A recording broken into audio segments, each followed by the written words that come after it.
आज मैं और अम्मी पूरे 2 दिनों बाद अपने किचन गार्डन में गई और देखा पता नहीं कैसे ये बैगन के पौधे मुरझा गए थे, लेकिन अल्लाह का शुक्र है और पौधे सही थे। और इतने दिनों से हमने किसी चीज़ों की हार्वेस्टिंग नहीं की थी, इसलिए टमाटर भी बहुत ज़्यादा पक चुके थे।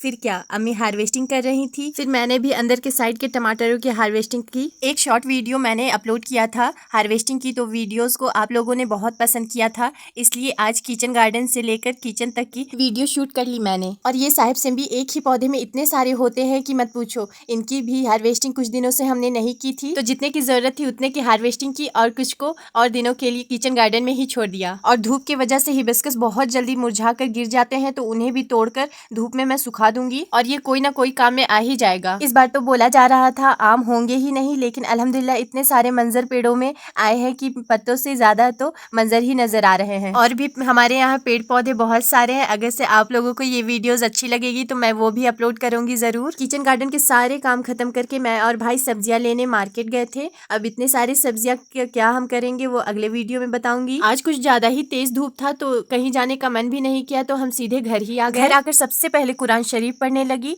क्योंकि फिर बाद में वक्त ही नहीं मिलता है। बहुत लोग रमजान के दिनों में कुरान शरीफ पढ़ने की कंपटीशन लगाते हैं, लेकिन मेरा मानना है कि ऐसा नहीं करना चाहिए। आराम से पढ़ो और सही पढ़ो। और कुरान शरीफ में कैसी होड़, हमारी जिंदगी तो खुद एक कंपटीशन होती है। वैसे फिर जोहर का वक्त हुआ तो नमाज अदा करके मैं कुछ ज्यादा ही देर सोई रह गई। अम्मी जब किचन में गई, बर्तनों की आवाज आने लगी, तब मैं उठी। अब मेरे रहते हुए अम्मी काम करती हैं तो मुझे अच्छा लगता ही नहीं है, फिर भी साथ साथ सारे काम करवाती हैं। और आज किचन में 2 लोग नहीं, हम 3 लोग थे, अम्मी, मैं और मेरी अपी। सिर्फ फर्क ये था कि हम दोनों किचन में मौजूद थे और अपी वीडियो कॉल पर। तो अपी से बात करते करते मैंने दाल पीसा, अम्मी ने दाल में छौंका लगाया और फिर शरबत के लिए अम्मी चीनी भिगा रही थी। वैसे आज इफ्तार में ज्यादा कुछ बनाना नहीं था, रोजाना ऑयली ऑयली खाकर हम बोर हो गए थे, तो आज तवे पर की पकौड़ी बनानी थी। उसके लिए मसूर दाल पीसा, उसमें पालक चॉप किया, साथ ही black pepper powder, turmeric powder, salt, red chilli powder डालकर साइड किया। और दूसरे साइड घुगनी रेडी हो गया था तो मैंने उसे निकाला, फिर पकौड़ियों के तवे पर डालकर मैंने छोड़ दिया।